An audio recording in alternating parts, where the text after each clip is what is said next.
Good morning children. आओ आगे पढ़ें। ऊंचे शैल शिखर के ऊपर मंदिर था विस्तीर्ण विशाल।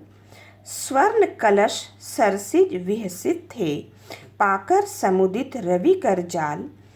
दीप धूप से आमोदित था मंदिर का आंगन सारा। गूंज रही थी भीतर बाहर मुखरित उत्सव की धारा। तो बच्चों, शैल का क्या अर्थ है? पर्वत। शिखर का क्या अर्थ होता है? चोटी। विस्तीर्ण, फैला हुआ। स्वर्ण कलश, सोने का कलश। सरसिज, कमल। समुदित, भली प्रकार से मतलब अच्छी तरह से खिला हुआ। रवि कर जाल, सूर्य की किरणों का समूह। आमोदित, आनंद पूर्ण, आनंद से पूर्ण। मुखरित, प्रकट। तो आओ इसे समझें, क्या कह रहे हैं।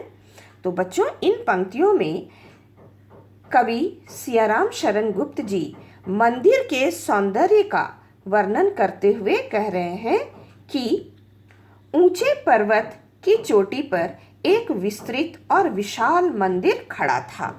ऊंचे शैल शिखर, पर्वत की चोटी के ऊपर एक मंदिर था। कैसा? विस्तीर्ण, फैला हुआ, विशाल आकार का।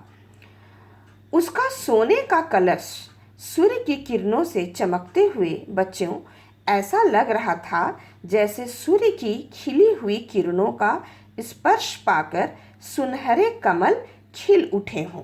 स्वर्ण कलश ऐसा चमक रहा था कि सूर्य की किरणों का स्पर्श पाकर वो कमल खिला हुआ हो, ऐसा महसूस हो रहा था और अत्यंत ही चमक रहा था। आगे पढ़ते हैं। दीप धूप से आमोदित था मंदिर का आंगन सारा। आगे क्या कहते हैं कवि कि धूप दीप, धूप दीप मतलब सुगंधित पदार्थ, जैसे हुमाद पूजा में जो हम लोग उपयोग करते हैं बच्चों, तो धूप दीप की सुगंध से सारा मंदिर क्या था? सुगंधित था। मंदिर का आंगन सारा पूरा सुगंधित था और आनंदपूर्ण वातावरण था। आगे देखो। गूंज रही थी भीतर बाहर मुखरित उत्सव की धारा। और मंदिर के भीतर और बाहर उत्सव की प्रसन्नता से भरी हुई आवाजें गूंज रही थी। मतलब भजन कीर्तन हो रहा था, लोग उत्सव के समान मना रहे हों ऐसा प्रतीत हो रहा था और आमोदित, आनंद से पूर्ण वातावरण था मंदिर के भीतर और बाहर भी। आओ आगे की पंक्तियों को देखें। भक्त वृंद मृदु मधुर कंठ से गाते थे सब भक्ति मुदमय। पतित तारिणी पाप हारिणी माता तेरी जय जय जय।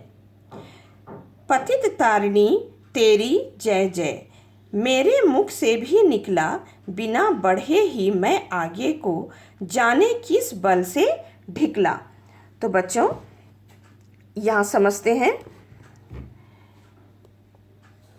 तो यहाँ वृंद का अर्थ होता है समूह, भक्तों का समूह, मतलब भक्तजन। मृदु मतलब मृदु मधुर, मृदु मधुर का अर्थ है मीठा। कंठ आवाज, सभक्ति मतलब भक्ति के साथ। मुदमय का क्या अर्थ है बच्चों?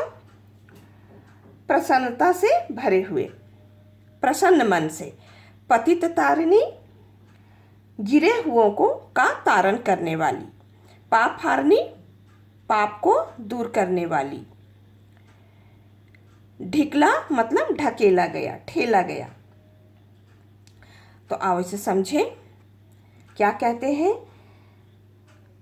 तो बच्चों, इन पंक्तियों में कवि सियाराम शरण गुप्त जी मंदिर में उपस्थित भक्तजनों की भक्ति और प्रसन्नता का वर्णन करते हुए कह रहे हैं कि काफ़ी प्रसन्न है वहाँ भक्तजन। मंदिर के अंदर जो भक्तजन हैं वो काफ़ी मुदमय, प्रसन्न हैं और भक्ति के साथ वो भजन कर रहे हैं। तो सभी भक्त संपूर्ण भक्ति और प्रसन्न भाव से माँ की महिमा का गुणगान अपने मधुर कंठों से, मृदु मधुर कंठ से कर रहे हैं। वे भजन गा रहे हैं बच्चों कि हे पापियों को तारने वाली, पतित तारिणी, पापियों को तारने वाली, पाप हारनी और सबके पापों को दूर करने वाली माँ, माता तेरी जय जय जय जय, मतलब जय हो। भजन गा रहे हैं सब। पतित तारनी तेरी जय जय, पाप को दूर करने वाली माँ तेरी जय जय हो। तो यहाँ पिता कहते हैं बच्चों कि मेरे मुख से भी निकला। क्या कह रहे हैं पिता?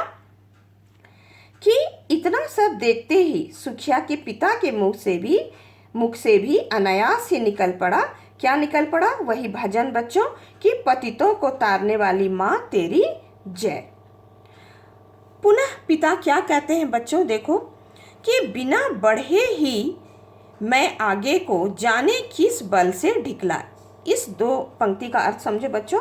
पुनः पिता कहते हैं कि न जाने किस अज्ञात बल से मैं खुद ब खुद लोगों के धक्कों से शायद आंगन से आगे निकलकर मंदिर के आगे जा पहुंचा। मतलब ढकलाते हुए पिता मंदिर के आंगन तक पहुंच जाते हैं।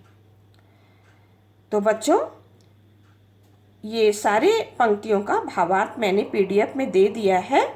तुम उसे स्पष्ट रूप से सुंदर साफ अक्षरों में अपनी स्पर्श की कॉपी में लिखकर याद कर लेना। Thank you.